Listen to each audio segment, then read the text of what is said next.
प्रेम की परिभाषा पूछो जरा लोगों से, बताओ प्रेम करते हो ना, बताओ प्रेम किसे कहते हैं।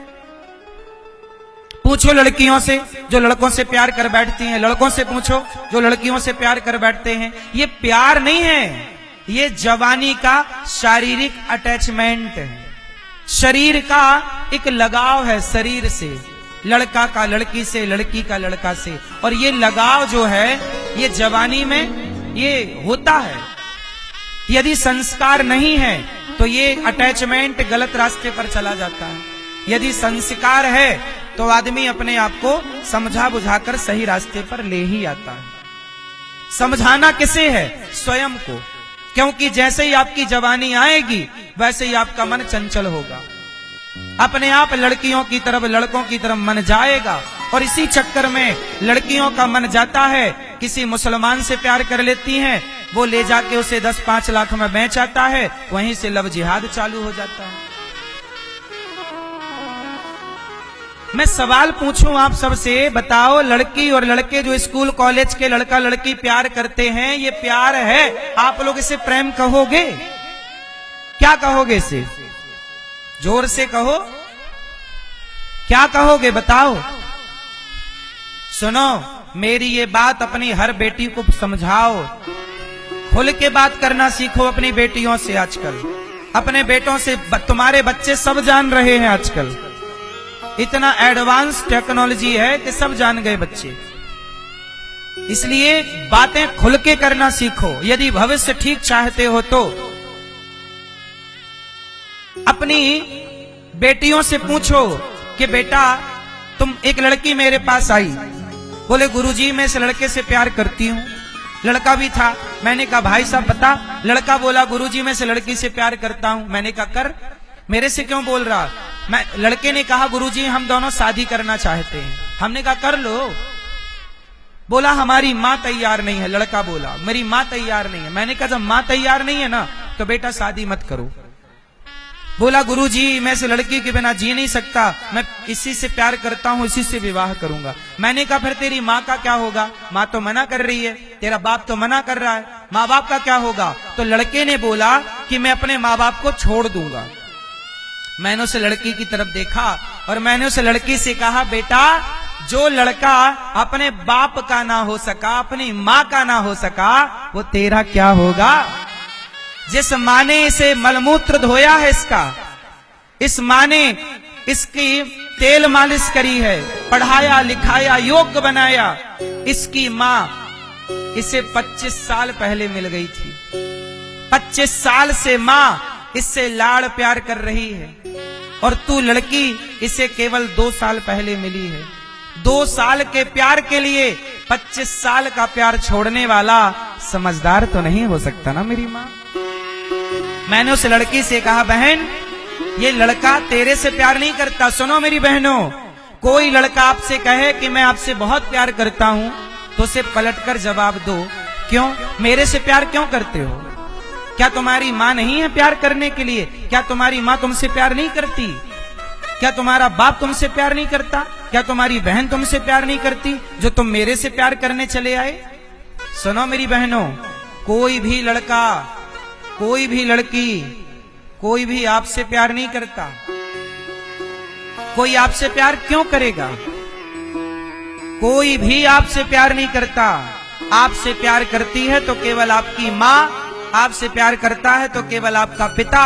ये संसार के लोग आपसे प्यार नहीं करते, ये तो आपको केवल प्यार के झूठे जाल में फंसाकर आपका शोषण करना चाहते हैं। क्या करना चाहते हैं? जैसे चिंगम खाते हो ना, चिंगम को मुंह पे रखो ना तो चबाते हैं तो मीठी मीठी लगती है, और जब उसकी मिठास निकल जाती है ना तो चिंगम को लोग थूक देते हैं। बोलो हाँ। ऐसे ही मेरी बहनों, ये लोग तुम्हें आई लव यू कह करके फंसाते हैं, झूठे प्यार में तुम फंसती हो और दुनिया तुम्हें चूस करके, दुनिया तुम्हारा शोषण करके, लोग तुम्हें शोषण करके तुम्हारा छोड़ करके चले जाएंगे। ना तुम घर की रह जाओगी ना घाट की। इसलिए कोई प्यार व्यार के चक्कर में ना पड़ना। शादी विवाह माँ बाप की राजी मर्जी से ही होना चाहिए। आज की लड़की बोलती है माई लाइफ माई चॉइस, मेरी जिंदगी मैं जीऊं अपने तरीके से। आप कौन होते हैं इंटरफियर करने वाले? अच्छा, तो माँ के पाले बिना, माँ के पढ़ाए बिना तुम पढ़ लेती? आजकल की औलाद भी ना मेरी माँ कैसी हो गई है सुनो। कुत्ता होता ना कुत्ता, वो एक रोटी खाएगा ना आपकी तो रात भर आपकी चौकीदारी करता है, क्योंकि कुत्ता ने आपकी रोटी खाई है। बताओ कुत्ता वफादार होता है कि गद्दार होता है? जोर से, कुत्ता वफादार है कि गद्दार है?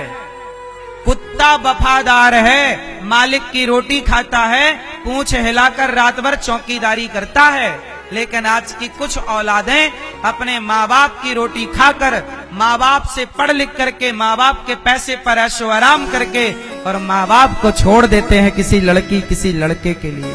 तो बताओ, हमारे गली का कुत्ता भी इतना बड़ा नमक हराम नहीं था जितनी नमक हराम आज की कुछ औलादें हो रही हैं। बात सही है कि गलत है? इसलिए बहुत अच्छे संस्कार की जरूरत है आपकी बेटी को, आपके बेटों को। कोई भी लड़की प्यार व्यार के चक्कर में पड़े तो उसको समझाओ। हर माँ बाप को अपनी बेटियों पर और अपने बेटों पर खूब कड़ी निगरानी रखनी चाहिए। तुम्हारी बेटी किससे बात करती है, क्यों बात करती है? आप ये जानना तो चाहो कि आपकी बेटी किससे बात करती है, क्यों बात करती है। आज इस लड़के से बात कर रही है, कल उससे बात करेगी, क्या होगा? तुम्हारी बेटी का चरित्र बिगड़ जाएगा। और जो 17 जगह मुंह मारने वाले बन जाते हैं ना, फिर वो एक जगह शादी करके टिकते नहीं हैं, फिर उनकी शादी भी सफल नहीं होती, क्योंकि आदत हो गई ना 17 जगह मुंह मारने की। लिव इन क्या है? यही तो है। जो लिव इन में रह लेते हैं लड़के लड़की, फिर उनकी शादियां कहां चलेंगी, क्योंकि 17 जगह पहले उनका मन जा चुका है, एक के साथ बन के थोड़ी रहेंगे। तो आपकी बेटी और आपके बेटों पे बहुत ध्यान रखने की जरूरत है। बेटों को भी योग्य बनाओ संस्कार देकर। ध्यान रखो बेटों का, कहां जा रहे हैं बेटे, किससे मिल रहे हैं, बीड़ी पी रहे हैं क्या? तुम्हारा बेटा शराब पीने लग गया, तुमने ध्यान क्यों नहीं दिया?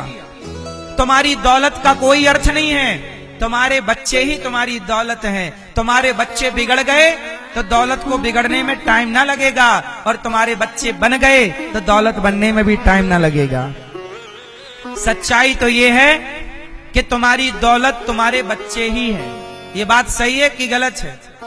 बच्चे सही हैं तो दौलत सही रहेगी, और बच्चे बिगड़ गए तो तुम्हारी कितनी भी दौलत है वो बिगाड़ देंगे।